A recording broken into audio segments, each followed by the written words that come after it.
It took 6 weeks of tough negotiations until this moment. Germany's new coalition rises with big plans. First, Germany will fulfill the obligations in terms of defense. Second, Germany is willing to strengthen their own competitiveness. Third, and we will bring the European Union forward. Big promises. But will Merz deliver? The key message to Donald Trump is Germany is back on track.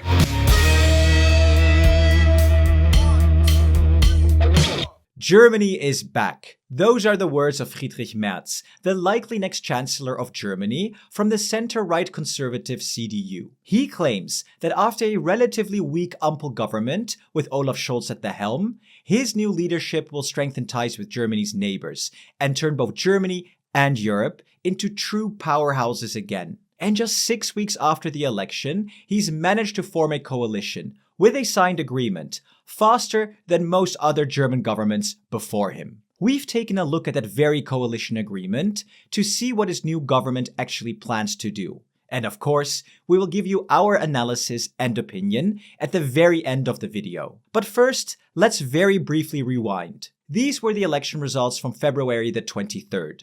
The center-right CDU, led by Merz, came out on top and quickly entered coalition talks with third-place center-left SPD, Scholz's party, to form a majority. Working with the far-right AfD was ruled out from the beginning, so this was really the only viable option. This gave the SPD surprising leverage in the negotiations, and it really showed. Just days after the election, the CDU broke a major campaign promise by agreeing to suspend Germany's strict debt brake. They've committed to borrowing 500 billion euros for infrastructure and up to another 500 billion euros for defense spending. That's a staggering 1 trillion euros of new borrowing. An unprecedented move in German politics and a very big win for the SPD, who've pushed for this kind of spending for years. When it comes to the ministries, the SPD also punched above their weight. Despite finishing in third, they secured 7 ministries, equal to the CDU's 7,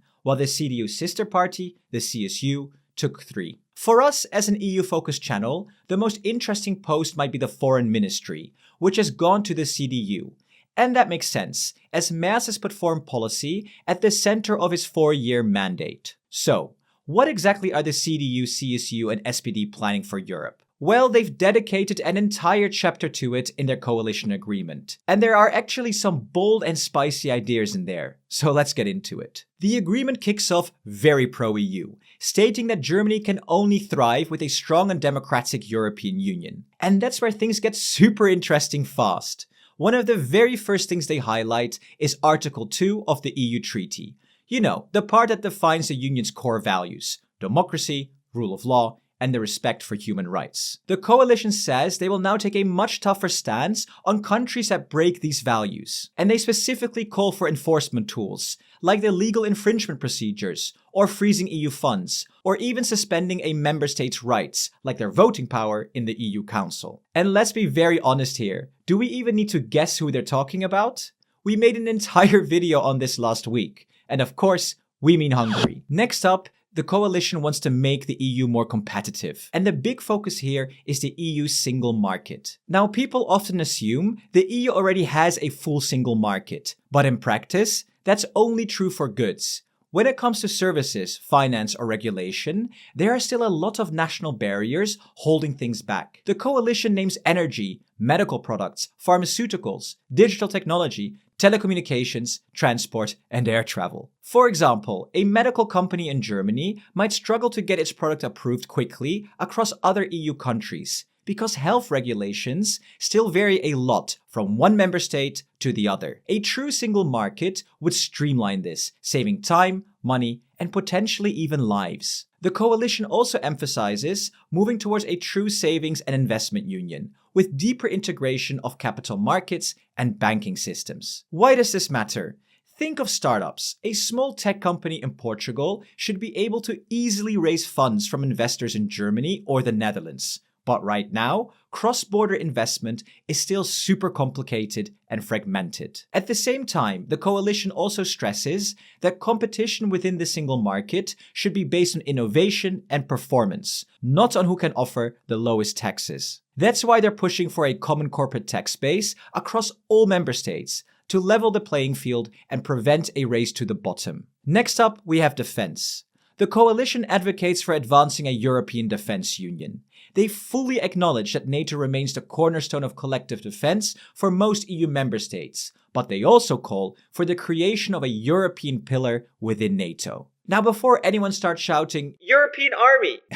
No, that's not what this is. There's no mention here of a standing EU army anywhere. What is mentioned, though, is standardization and joint defense industrial cooperation. For example, the coalition supports stronger cooperation within the European defense industry, the development of key defense technologies, joint defense projects between member states, and a unified European defense market with coordinated export rules. And as we mentioned earlier, Germany is planning to spend significantly more on defense, maybe even up to 3.5% of GDP. A key focus here is also Ukraine. Germany pledges to increase its military, political, and economic support alongside allies and backs Ukraine's NATO path.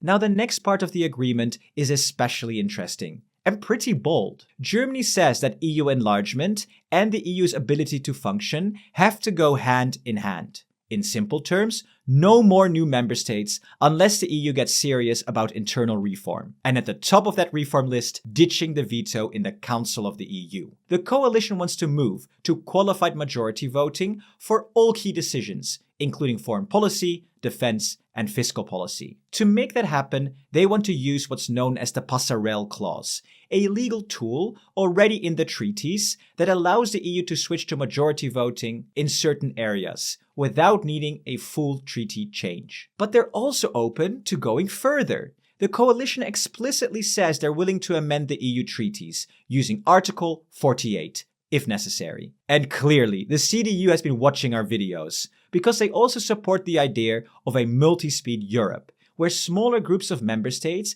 can move forward on certain policies, as long as the door remains open for others to join later. And we made an entire video about that, linked above. In a nutshell, though, the coalition recognizes the geopolitical importance of the European Union itself, and they state that enlargement policy isn't just a bureaucratic process, it's a transformative force and geopolitical necessity. And that means updating the accession process to be more performance-based and flexible. In other words, people in accession countries should actually feel the benefits of moving closer to the EU, not just hear promises about a distant future.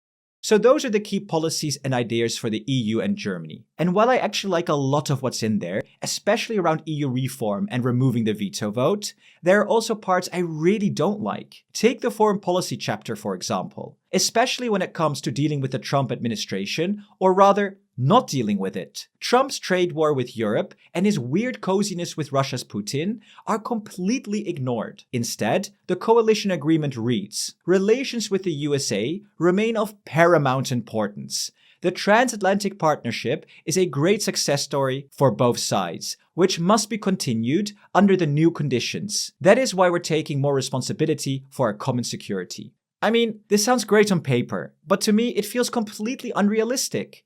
Haven't we learned by now that Trump is so unpredictable and extreme that you can't plan around him? Everyone who's gone on a pilgrimage to Mar-a-Lago, flattering him endlessly, has gotten very little in return. Personally, I would have liked to see a much clearer path for how Europe can diversify away from the US. I really don't want a strategy that involves waiting out Trump and just hoping for the best. I'd much rather we build a Europe that's strong enough that we don't have to care as much what happens in Washington every 4 years. Nonetheless, stronger ties to allies like Canada, the UK, and France are also highlighted, along with deeper partnerships and trade agreements with Mercosur, India, and a lot of the rest of the world. So all in all, it's an ambitious and interesting plan for Europe. Next, the coalition agreement still needs to be approved by the parties involved. And if all goes as expected, Merz will likely be sworn in as Chancellor in early May.